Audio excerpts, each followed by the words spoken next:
Go ahead and slurp it down.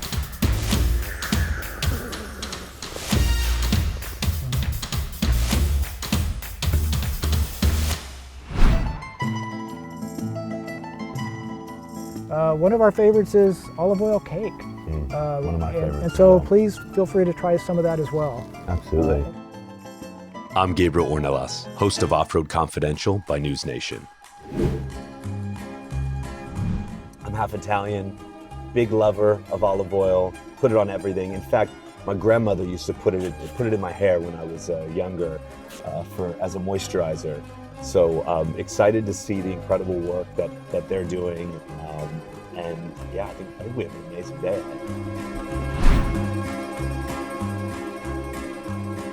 To me, there are people that will get really serious about olive oil and they want to taste it like they taste wine. But the reality is most people aren't going to do that, right? But what really I think people need and want to do is use more extra virgin olive oil in everything they cook and everything they eat. And you can do it in appetizers and soups and salads and on your entree and even in your dessert. I put it on dessert all the time. Yeah. I love it. Right. So we've sold it to makers of ice cream that make Frantoio olive oil and ice cream. And it's beautiful. It's a wonderful oil. So, but we can do kind of both of those. One is, if you actually want to taste it, put it in your mouth, feel what it feels like. That's a great thing to do. Most people are coming around and discovering how great fresh extra virgin olive oil is. It's not the stuff you buy in a store that's been in a warehouse for 2 years. It's something that's pretty fresh from a farm. And what you're going to taste today is oil from olives that were picked 2 and 3 months ago. So it's incredibly fresh. It hasn't even hit the market yet. And so we're going to taste 3 different oils here, right? And you're going to be able to see how fresh they are and really what fresh olive oil tastes like. And so when you taste olive oil, there's 3 things you do, right? The first thing we're going to do is we're going to put it in our hand, we're going to cover it with our hand and let it warm up a little bit. Because the first thing we're going to do is smell the oil, and we're going to be able to smell the fragrance and the fruitiness. And by warming it up just a little bit, that's when you can smell it really well. So just put your nose in there, and you can smell how fresh it is, right? You can just smell it. I can smell it when I'm filling bottles. It's just coming up out of the stream of oil. Now, it's such a good smell. Next thing we're going to do is you're going to slurp it into your mouth. And the reason why we slurp it is you want to emulsify the oil and you want to get it all over your tongue because you have different taste buds all over your tongue, right? And then the next thing we're going to do is we're going to swallow it. Now, this is really fresh olive oil, right? And so when you put it in your mouth, you're going to get the fruit and you're also going to get some bitterness. And then when you swallow it, you're going to get the pungency. That pungency might even make you cough, right? Good judges will... burning sometimes. A little burning, and the judges will say, oh, that's a true cougher, right? And, and what that really means is you've got really high polyphenols. The polyphenols are the things that are the greatest health benefits. Which are good, right? We need so those. If you're tasting olive oil and it's bland and it goes down and you don't feel anything in your throat, you might as well be eating butter, right? Because this is what you want. So we're going to slurp, and you'll taste it, and then you're going to swallow. Okay?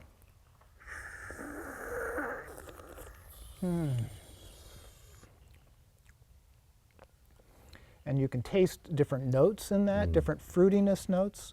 This is a pretty green oil, so I'm tasting green grass. Yeah, I said vegetal. Yeah, really just that kind of freshness. Fresh, yeah. And then you get it in the back, and it goes down, and you can really kind of feel a little bit of burn in the back. A little the dryness, the little slight burn. It wasn't too much, though. Not too much burn. Yeah, sometimes you get it back there, and it'll just do. Okay, so now try this one. This is a Coratina variety. This variety comes from Puglia in the south part of Italy. It's known for having very high polyphenols, so it can really... That's where my mother's family's from. Is that right? From Puglia. Yeah. Wonderful place.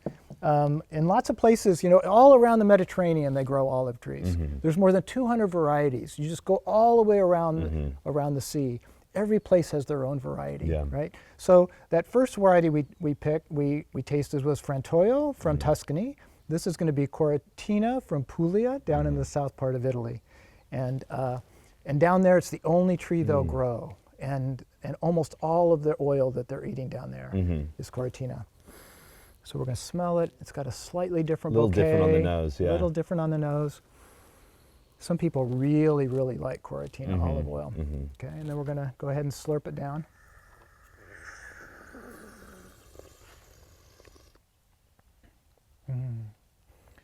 Yeah, to me it has a nutty flavor. It's a really, and a little more in the throat. A lot. A little. That's a two-coffer. So now what we're going to taste is our blend, right? We have 830 mature olive trees here, 10 different varieties. Most of them come from Tuscany. They're Frantoio and Lacino and Pendolino. But what we've done here is to take some of those other varieties, including the Coratina, and create a blend that is recognizable as Tuscan, but also recognized as our own Frate Sole blend. And it's what's won us a lot of awards, is people recognize it as high quality Tuscan, but having its own flavor. We were never going to produce oil that tastes like Tuscany. This is a different terroir, it's a different region. Yeah. And so the goal was, what could we do that would be recognizable from its origins, from its roots, but yet distinct to us? And we've had judges come up to us and say they can taste when they taste our oil, they know it's our oil. And that's one of the highest compliments besides getting gold medals in state fairs and other competitions. But it's really about this blend. And so over the last couple of weeks, we've been tasting pulling it from different barrels, bringing it together. And last week we pulled this together and said, this is it. This is what we're going to do this year. So this is your signature blend? This is our signature blend, yes. And do you, every year, is it a slightly different profile, or you try to maintain a similar We do try to maintain a similar profile, but it's always going to be a little different. Okay, because the production changes. Sure. And the percentage of I'm different sure oils. each year's harvest changes slightly. Just changes, based exactly. on climate, amount of rain, Yes. amount of sun. Yeah, exactly. So this is going to be our blend this year, and you're among the first to taste it.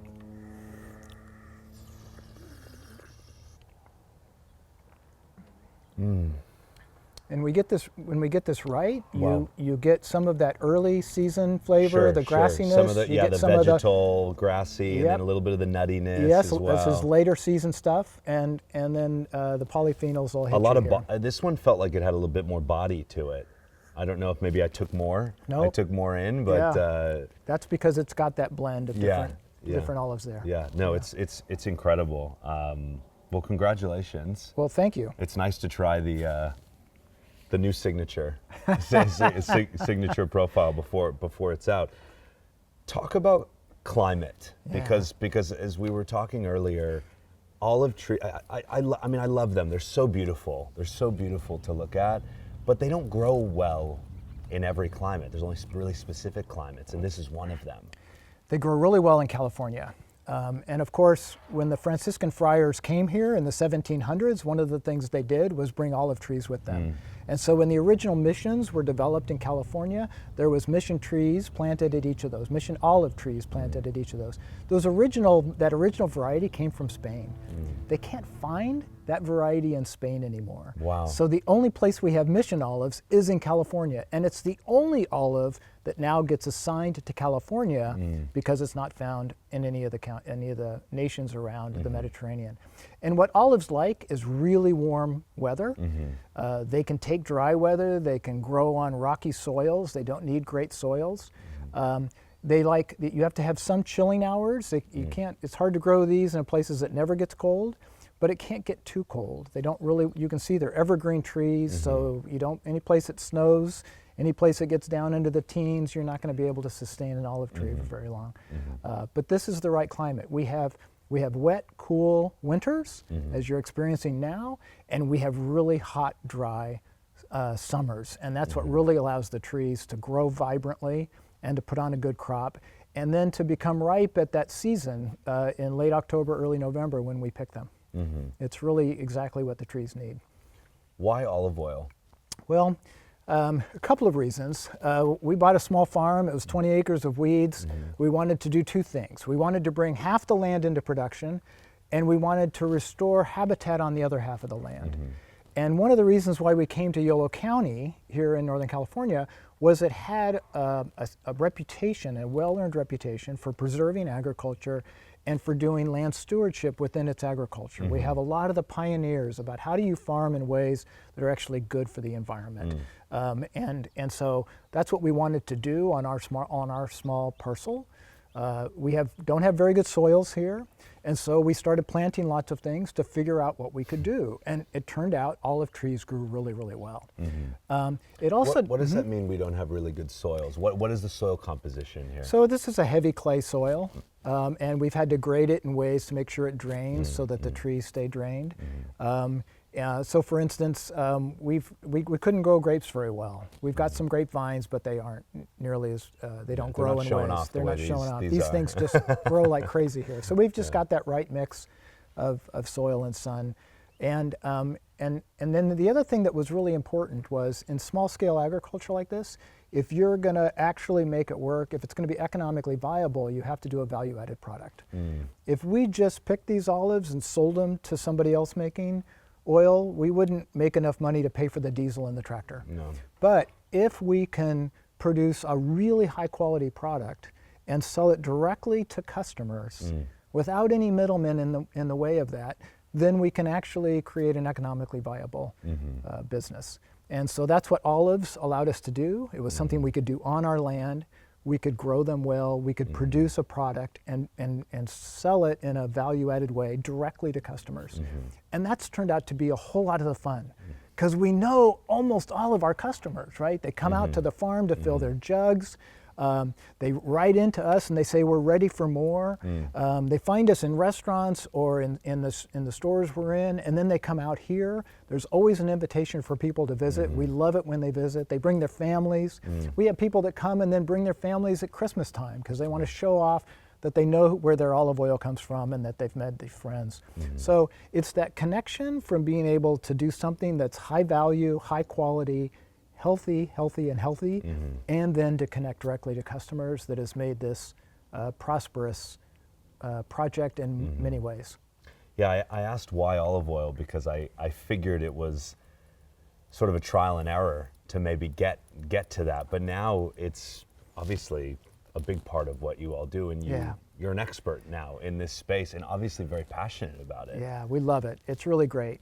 And you know, there was a time in early California history where the Italian immigrants during the time of the gold rush made oil. And then there was a time in many years in California, decades, where the olive trees in California were made for table olives. They were being canned and put in table olives. And it really was about the time that we were in this exploratory phase in the mid-1990s that people were discovering the health benefits of oil, discovering the potential to make olive oil in California and to plant different varieties that were better for oil than the varieties that were planted for canning. And that was supported by UC Davis Agriculture and the university system. So there was a number of us in some of those early years of the mid-90s that started to do just what we did, which was to find these Italian and other Mediterranean varieties and bring them into California and grow them in ways to produce high quality olive oil. And what you've seen since the 90s is more and more oil produced in California. California has stepped up and and has established standards, numerical chemical standards, to make sure that what is offered in the marketplace with a California label on it meets standards for extra virgin olive oil.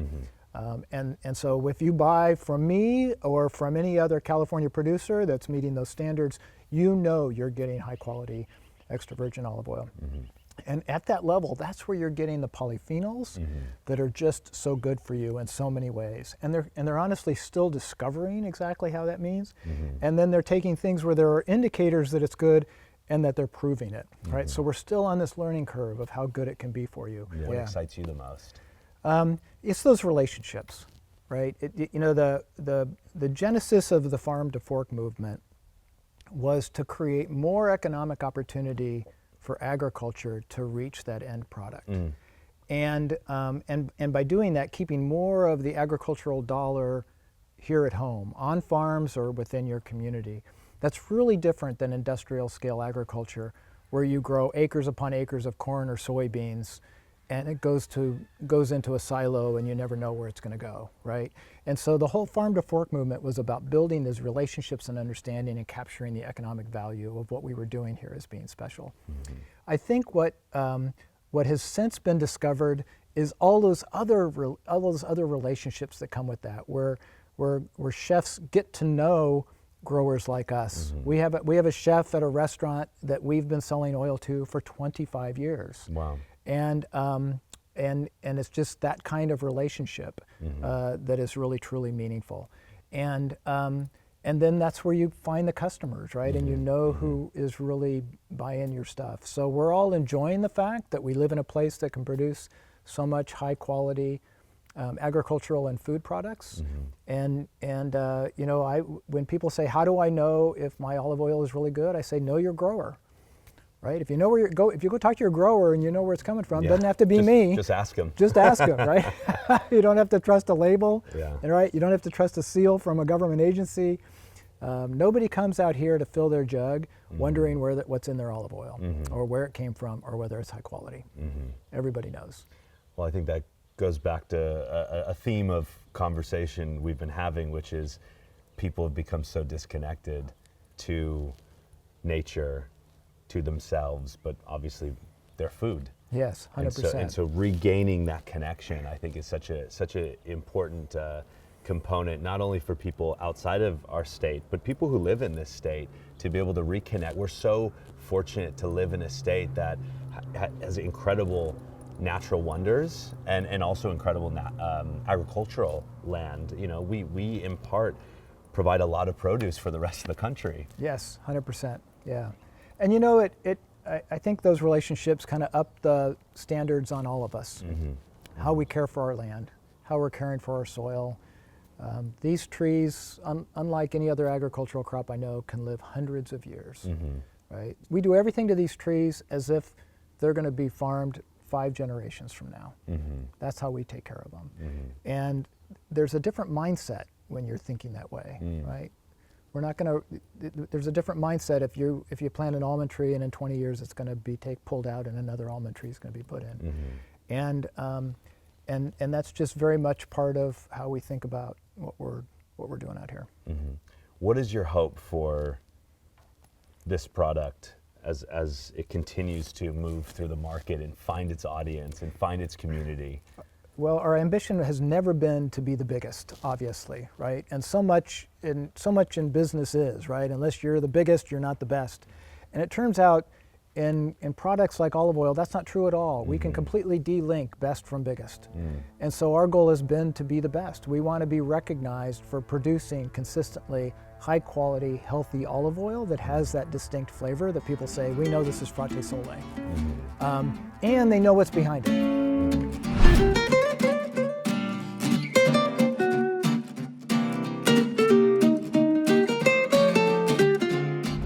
We talked about the health benefits, and we talked about how to taste olive oil. But the reality is most people don't taste olive oil, they eat olive oil, which means they eat it with food.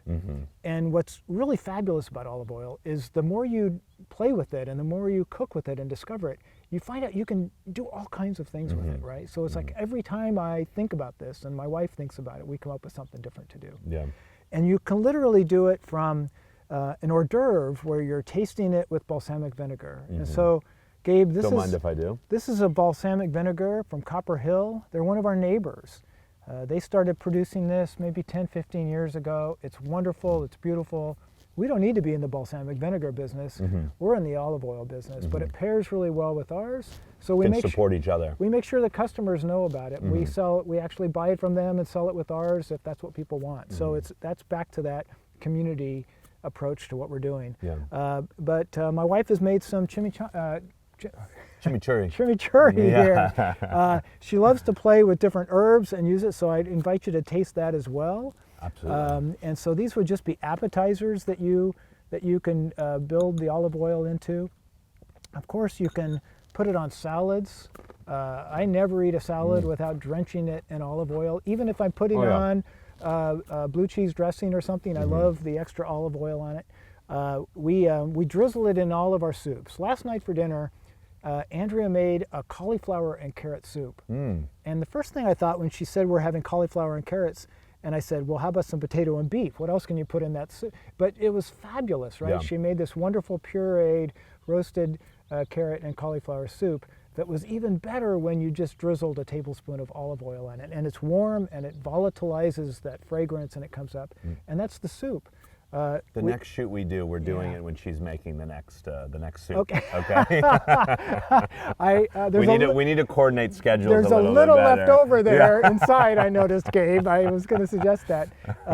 But you know, I pour obviously on pasta, right? So I take my mom's old tomato and ground beef spaghetti sauce, and you, as wonderful as that was when Mom made it, drizzling a couple of tablespoons of right at the very end, right? You're not cooking it, you're not putting it in and bringing it to a simmer. You're putting it right on the end, and it just brings the whole plate alive. And then there's even dessert. So one of our favorites is olive oil cake. One of my favorites. And so please feel free to try some of that as well. Absolutely. And people are always surprised by that because they don't think of olive oil as something that you would put into a cake, but yet, again, it replaces what could be a less than healthy fat with a healthy fat, and also just gives you that wonderful, rich flavor of olive oil. And what you also see in some gourmet ice cream stores is olive oil ice cream, where there's sometimes with a little bit of salt. Or they just drizzle it on with some sea salt on the top. Yeah, and we've done that nice as well with some of our local ice cream makers, and that can be a lot of fun. So it's really about exploring how you can put olive oil in almost everything you do. It doesn't fit with everything, but you can really augment a lot of your diet and your meals, and it's just beautiful. It's healthy, and tastes great. When you live in a place that's so beautiful, sometimes we become desensitized to things. How do you make sure you remind yourself to appreciate this natural beauty? So there is so much work that goes into this orchard. Every season has something, right? As soon as it stops raining, I'll be out here pruning every single one of these trees, and that can take me days.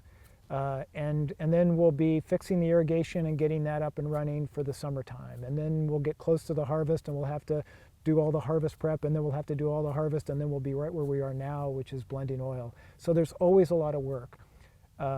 Sometimes I just take a walk. And especially late in the afternoon like this, maybe even with a beer or a glass of wine and a nice little, it'd be rude not to, right? You offend the trees. Yeah, exactly. And it's just nothing like taking a walk and reminding ourselves how incredibly lucky and fortunate we are to have such a great venture. And to live where we live and be among these trees. They're the most beautiful things I can think of. I love that. Well, congratulations. Thank you so much. With everything that you and your wife have done. It's incredible. Well, thanks so much. Thank you for having us.